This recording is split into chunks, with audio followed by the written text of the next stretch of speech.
and hello.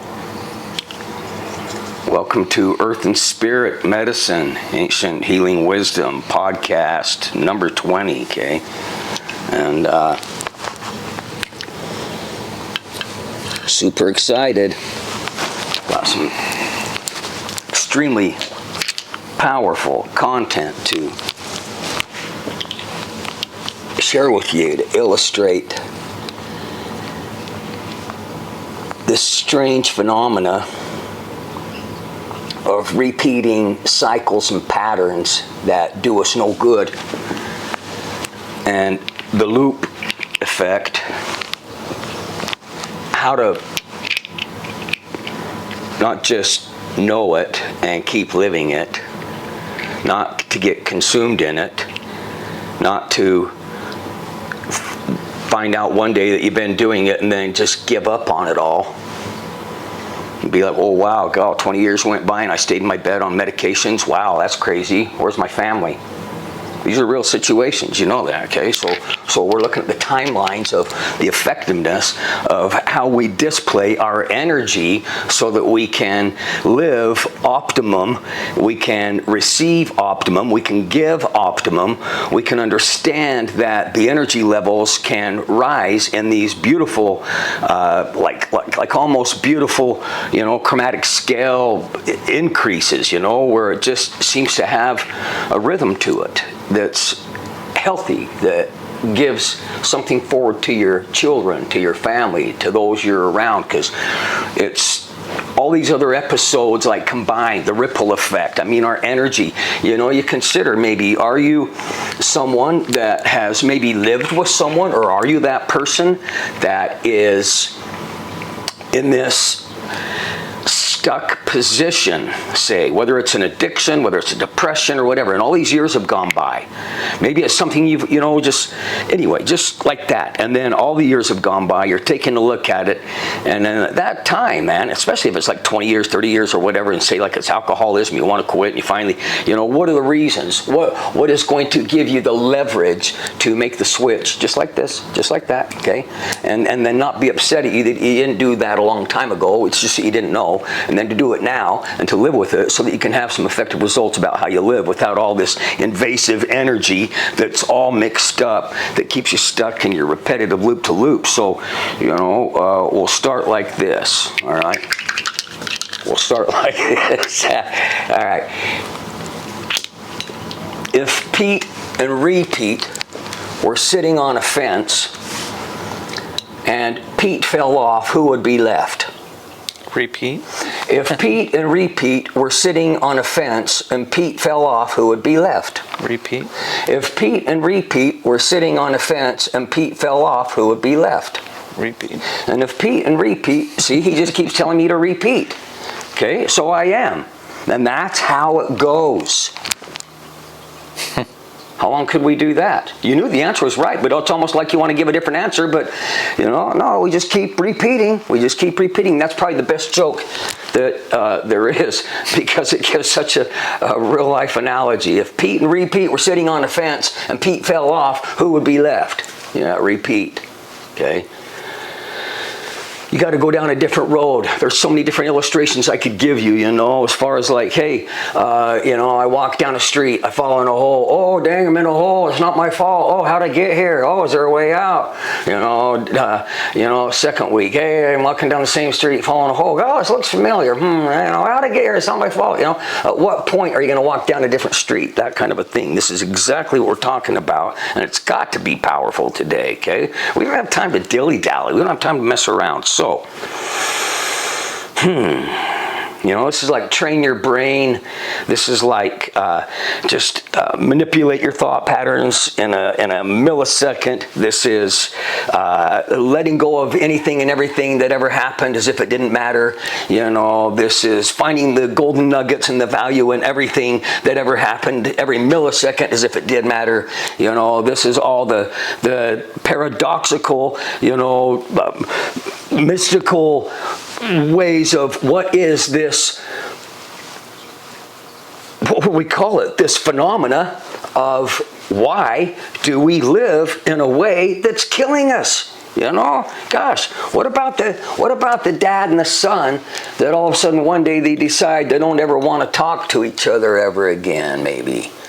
And then all of a sudden grandkids happen. But nobody goes and says something like, hey, I'm so sorry. I'm so sorry, son. I'm so sorry, son. I did wrong. I want to be in your life. I want to make things right. I want to do something.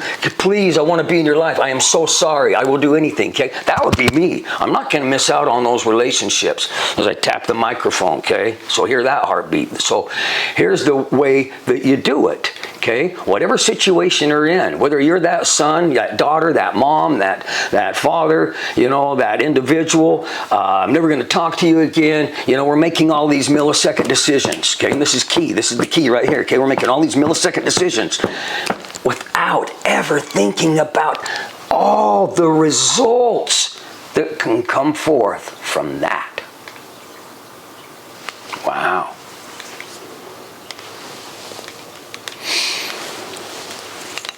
Yeah, you're talking about the repeat cycle. One thing I thought about was like I kind of saw myself in the wilderness, and I think that's why I like the wilderness, is because I kind of saw myself in a house, and when you condition yourself to never leave a house, everything always stays the same. But in the wilderness, you can go to the same spot, but then all of a sudden a storm comes in, and then it's blue skies. Then all of a sudden, you know, things change constantly out there, and you have to adapt. And it was reminding me of, again, like why I like going out there, because it always reminds me to adapt in any situation that I might find myself in. And the biggest repeat cycle that I would say that I got myself out of was when I finally, I'll say, there was a point that Alan had to kind of grow up. But grow up in what way is, you know, the last, I'll just say like 5 years was intense of you're on your own. You're on your own. You can't call anybody, oh, I need $100. Oh, I need, you know, insurance. Oh, no, when I break it down, I'm like, holy crap, right now, dude, and it reminded me how protected I am, because I didn't even think about it. I was just like, what the crap? I was like, knowing how many times the old me would have panicked. It would have ran back to that home, the familiar area around me, and saying, okay, but no, I was not good. There was demonic, and there was all kinds of crazy crap going on, because I felt like that was the only safe place. That's what demons convinced me that it was like, this is a safe haven. And then don't go in the wilderness. You're going to die out there. You know, and that was the safe haven to me, is that raw wilderness is a safe haven, but I don't want to make it sound like I'm needed. I need it. Oh my God, I need this. You know, it's not. However, it's always a good reminder for me to go out there when I need some answers that I'm seeking, going into the unknown and not falling into the category of the repeatability of a safe haven, thinking it's in the room, the area. So yeah, the biggest thing I kind of hit on a lot, I think, right there, but for me was that repeat, and that moment to moment is so freaking scary in a sense. Like, it kind of freaked me out when I thought about it, like in a beautiful way of like, oh my gosh, like I was always repeating the same cycle. In the last 5 years, I have been on this solo run more than ever and not even realizing it. And the moment to moment of taking this moment, and there is an area of being proud of it. But at the same time, I'm kind of grateful that I wasn't even thinking about how much I needed that in my life. Like this, when you really like strip yourself of everything like that, and you can review back and be like, holy crap, like, wow, I didn't realize how much I was believing in myself until I was able to reflect back and give myself a pat on the back, in a sense, like, be proud of what you've actually accomplished yet so far. It's just the beginning, but look on how alone you were, and you didn't depend on repeating a cycle ever. Like, you always knew you had to push forward, you had to push forward, you had to be in that momentum, even though sometimes were scary. You had to kind of, as we talked before, in the boxing ring, you know, it's okay to take a few hits and to get knocked down, just get back up. So maybe for the viewers, they can think about that. So. Okay, so this perceived safety, all right, and that really was something that I thought, wow, that's something that is all about this. In the negative, the unhealthy, loop-to-loop repeats, long-lasting, years go by, and, you know, 30 medications and staying in bed for years, and then finally ending up at some sort of rehab center or some sort of regenerative alternative medical healing facility where you can stay 21 days. This is a place where I was one of the providers, and you know, this was really challenging for people to make a sudden change. And sudden, 21 days, that's not sudden to me, okay? That's like, well, that's like, you know, taking too long. But when you think about this, when you've been in something so long, okay, it's very habitual, no matter what it feels like. So this perceived safety, all right, so out in the wilderness, he's saying, okay, there's all these storms, you know, and there's all these sunshines and all these flowers and all these changes right in the same environment. I can go to the same place, and one day it might look different because it's a little rainy, but one day it might look different because it's sunny. But so if you think about it, and you know, and I look out the window, so if I'm stuck in my home like that maybe, and I'm looking out the window, you know, and so this perceived safety, okay, I'm saying perceived. What is it that really makes us safe? Well, for me, you know, if I'm looking out there and I see what might be like a threat, okay, I don't like threats. Okay, and the reason I don't like threats, I had to kind of learn how to maybe see it a little differently, and how to confront or to build confidence. Okay, so what you were saying, so I was saying, okay, the second thing I wanted to talk about was almost like this natural occurring confidence about establishing a new perceived safety, not looking out a window, but through adapting to real environment situations, placing yourself out, because it's a risk no matter what, okay? It's a risk. I say this, you know, consistency wins no matter what, okay? You can go listen to a whole episode and a bunch of others about accountability and everything, okay? You know, the ripple effect. That's all this is. You think about it, okay? So I'll talk about myself for just a second here. You know, I just keep thinking about this. I kept just drinking alcohol. I drank it, no matter what. You know, being left on I said, young teenager being left on my I laugh, I know, okay, but being left out on my parents' front lawn because I was too drunk, and my dad finding me out there all passed out the next morning, you know, that's the ripple effect. What did that cause my dad to think, to feel, you know, all of that, you know? So when I'm a dad now, and I imagine if I walked out and found my son, who, you know, any of my children, 5 children, if any of them out there and just sprawled out on the ground, the first thing I would be like, I'd wonder if they were dead or okay, you know, that would be my first thing, I think, you know.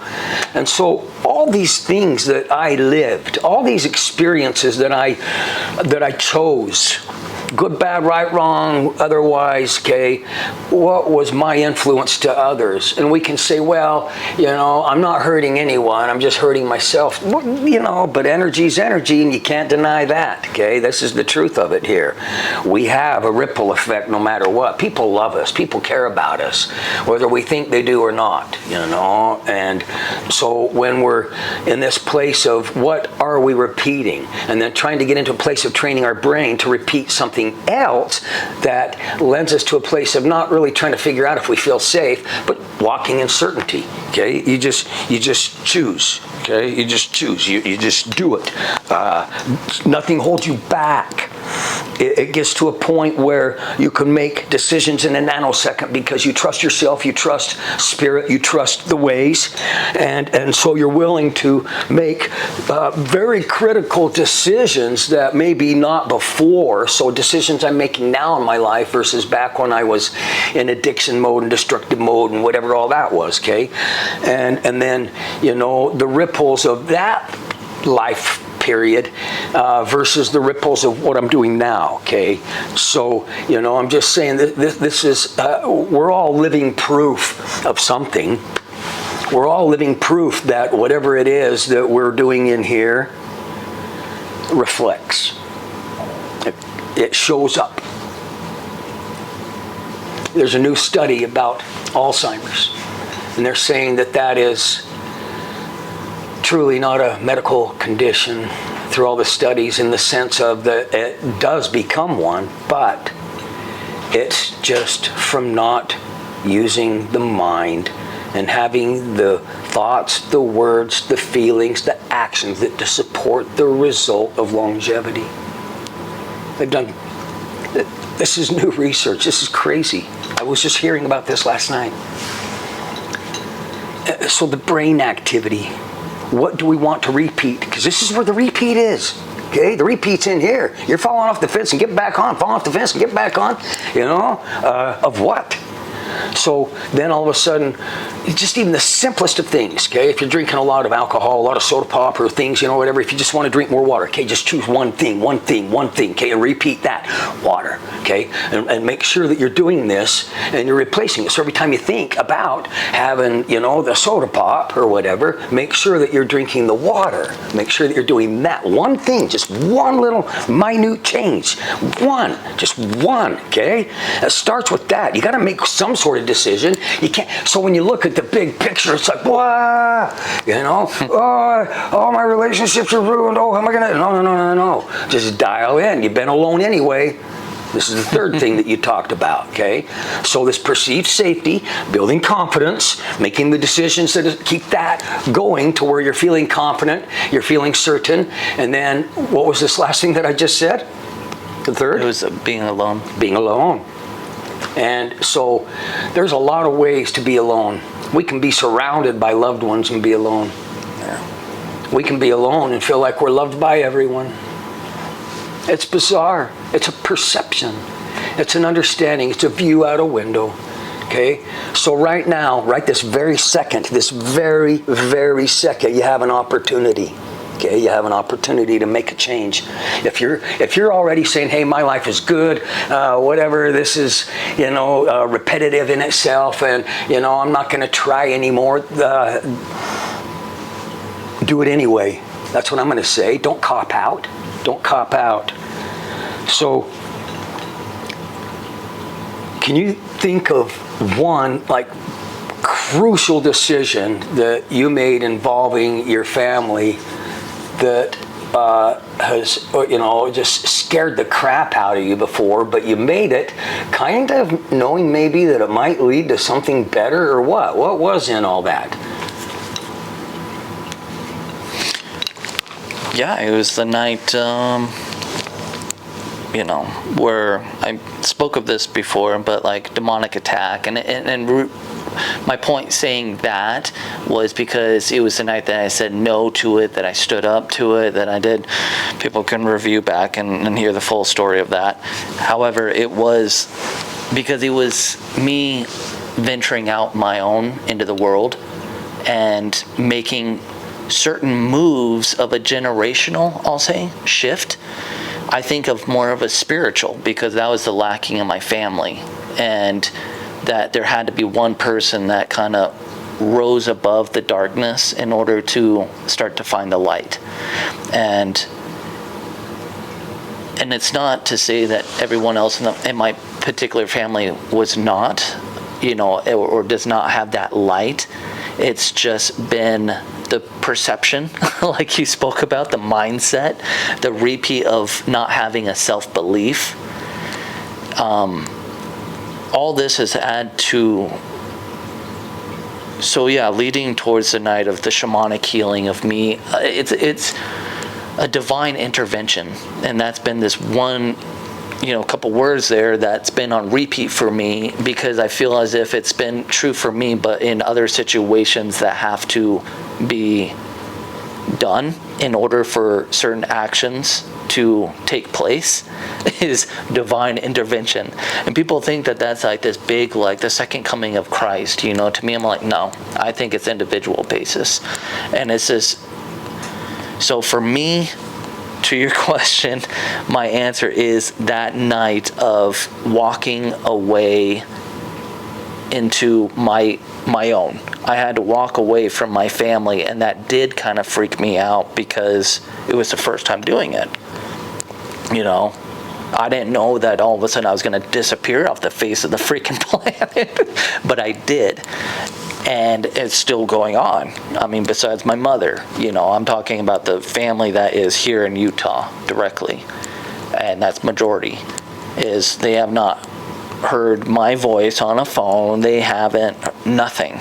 It's been a quietness. It has been the alone time for me. And it has been to amplify, to get that fire within me. Because I kept on, if I had any firewood, I kept on giving all that crap away. And then I was left cold. And then I had to, finally, you kind of shook me and said, don't stop handing out all your freaking firewood, dude. Like, stop doing that. And so I did. And I think everyone has to. They have to realize, as you said before, you have to be selfish in order to be selfless. And so this whole thing is also reminding me a lot of the past, present, and future. I'd really recommend people to listen to that episode, because talk about a repeat, that's a biggie. That's a real biggie in my opinion. So, but again, it was that night. Well, thanks. And yeah, because that, and I don't know, I haven't walked from my family in the same way that you have, that takes this thing called courage, you make a decision with kind of like this divine intervention of like a hope and a faith that I'm doing the right thing, and even though it feels weird and oh my gosh, I've never done this, okay, but that's much better than what was previous. And what that can lead to, and it leaves others regardless. Okay, these decisions, has it left your other family members wondering? I bet. Okay, so, but it's not to be rude, because what I know is that through all of this, what's going on in this energetic field now, it's not just his family, but it's yours. Okay, it's mine. We're mending. Mend yourself. Make the changes. So no matter how I feel, I get up and I do the same things every day, because what I know, if I don't, it goes the other way. So no matter how I feel, I do the same things that lend me to get to the next day and do those same things again. So yeah, if Pete and Repeat were sitting on a fence and Pete fell off, who would be left? Repeat. What are you going to repeat? It's up to you. It's your decision, and it's in a nanosecond. Right now, I'm making a decision to repeat something different, okay? Keep making the decisions. What is it that I don't want to repeat anymore? It's this. Get more specific, okay? I want to learn how to play a new instrument. Okay, what instrument? Okay, where are you going to take lessons? How much are you willing to put into that? There's a lot to it, but make the decision, get into it, just do it. And then as far as the repeat, yeah, all these episodes, he said, talk about the past, the present, the future episode. I say, gosh, dang, there's close to a couple hundred episodes between the Inside the Raven's Eye and the Ancient Healing Wisdom, and not just that, okay? This is really, it's not just about trying to do input, output. You've got to be able to do this on your own. And you don't want to just sit there and listen to podcasts and talk to people about, oh, hey, you know what? I was hearing about this and doing this. You just got to do it. You got to dial in. You got to be alone. Leave everything else. Leave everybody else. Don't talk about it. Don't say a word. Sometimes that's hard. Just get in and do it and watch what happens in 30 days. So I'm not sure exactly the direction if I'm going to do a part 2 on this, because what I'd rather do is kind of switch into how to train your brain, you know, and kind of get back into the survival essentials a little bit, but under certain aspects of not just the 8 pillars, but the little 4 things that go under each of the 8 pillars in survival essentials, and maybe how to pinpoint something in there that gives you absolute leverage to make the change. Train your brain, okay, because everything's going on in here. All the loops, all the repeats, all the voices, you know, all the everything, okay, it's all in here. And what's in here? It's some gosh dang, you know, portal to some negative thought cloud, you know, and so this divine intervention, you want to be able to just make it the other way. You want to access divine. See, there's like, imagine, you know, all this energy swirling, and then all of a sudden imagine that all of a sudden you get good at looking and you're like, oh, this isn't just a tornado. Oh my gosh, look at all those beautiful things in there. And you get that, and you're like, oh gosh, there's another one.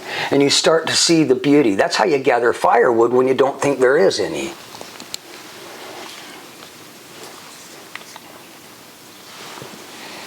Last comments.